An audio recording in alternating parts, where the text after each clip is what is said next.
Hello，Isaac 介紹民宿啦。去大阪玩啊，梗係酒店啦，住酒店道頓堀梅田酒店不知幾好啊。喂，但係有冇諗過，如果兩個家庭揸兩架車，帶埋爹哋媽咪12個人住酒店，喂，計一計數，係咪都幾貴下？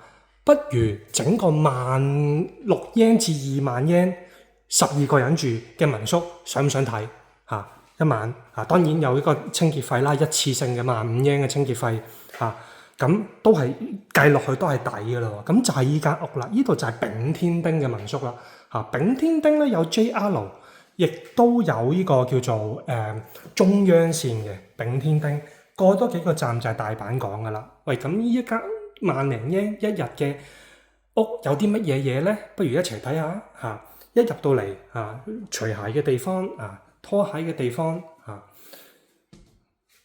都幾整齊啲拖鞋係列拖呢嘅拖鞋，都幾舒服嘅，膠嚟嘅，可以洗嘅咁就一樓就有個廁所啦。如果多人用嘅時候，人有3急，有2個廁所唔係好啲咩？係咪啊？咁就有得換衫嘅地方啦。多人嘅時候就需要換衫噶啦喎。好啊，咁上去咯。咁行動不便嘅就確係差少少嘅，要行樓梯嘅。好啦，由1樓我哋冇地下㗎，1樓行到上2樓咁咧就當係要洗下毛巾洗下衫都要晾噶嘛，係咪？咁你都要吹風扇都要燙下去嘅。咁我哋好照顧周到嘅。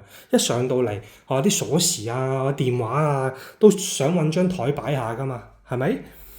咁去到2樓啦，即係上咗一層咧，就有個廳啦咁如果多人起上嚟嘅時候，可以吹下水可以係睇下電視可以係玩下啤牌飲下啤酒飲下嘢煮下飯咁咧就個廚房，啲民宿同酒店嘅最大分別就係齊晒嘅嗰個煮嘢食嘅煮多少少份量都 OK 嘅咁就啲碗碗碟碟都係齊嘅咁就3個爐頭咁可以買和牛翻嚟煮唔知得，呢個就係你哋可以自己去決定啦。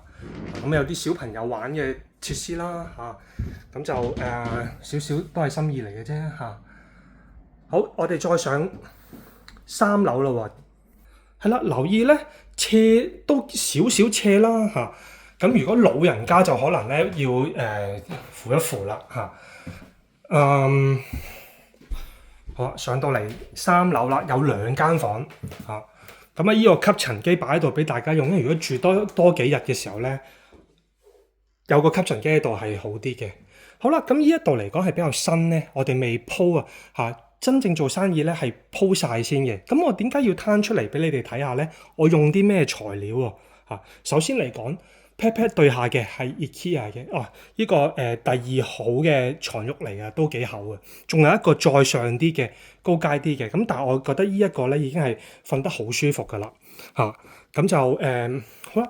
每一個嘅設置咧都係單人床單啦，單人被因為咧我哋試過雙人被唔夠單人被舒服一人一張被咁就有張墊啦，有呢隻墊咧，佢好嘅地方就係凍嘅 surface 又得，暖嘅 surface 又得，係啦。咁我哋枕頭咧係用列拖呢嘅，即係 pat 對上咧，我哋就用列拖呢用嗰隻 hotel style 嗰一隻嘅因為佢比較絲質咧，佢瞓喺上嚟好舒服嘅咁就床單同埋被單啦，咁就呢一隻被單咧，佢係好絲滑嘅。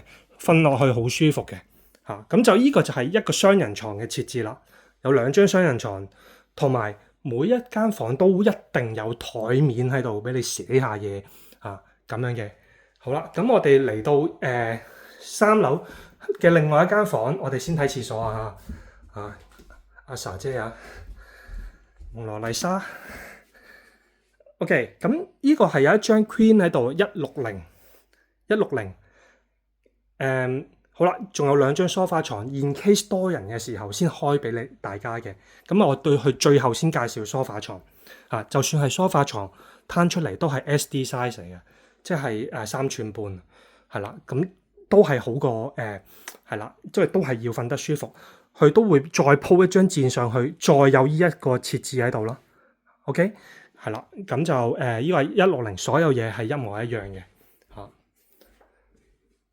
咁然之後就係廁所啦，3樓嘅廁所係廁所喺度同一個1樓嗰個係後備用嘅，呢個係主力用嘅嚇。有得沖涼啦，有得洗衫啦，係啦，洗面啦，第二個沖涼啦。第二個洗面啦，咁就好啦。去到最頂嗰層咧，有咩咧？好，去到最頂嗰層咧就有天台嘅，天台我哋暫時唔開放，咁就個景都係靚嘅，好，咁除咗個天台之外咧，就係2張單人床同埋可以傾下偈嘅斗梳化啦，係啦。2張單人床咧，就係個設置同樓下嘅係一樣啦，咁我哋嘅枕頭嚟講，頭先冇開俾你睇下 Hotel Style 嘅枕頭咧，好舒服噶，好舒服噶，係啦，咁就係啦，當然係有啲人可能扁得滯喎，咁啊唯有瞓2個啦，咁就冇辦法啦，好啦，最緊要咧就係每一間房咧個冷氣咧都好充足。新淨，好啦，呢個就係攤咗出嚟嘅梳化床啦，正常就8個人，再加多4個人咧就12個人噶啦，係啦，咁就係會逼少少啊，但係嚟講都鬆動過酒店，同埋平過酒店咁多，啱唔啱？咁就係啦，咁佢咧就會係再鋪一張4cm 嘅棉記憶棉上去先，跟住先至再有相同嘅配置啦，同頭先睇嘅一樣啦。好啦，咁我今日介紹到呢度。咁如果你想租用嘅話，就聯絡我啦。Line 係 Isaaclip ISAACLIP。咁我個 WhatsApp 咧係正819066724717。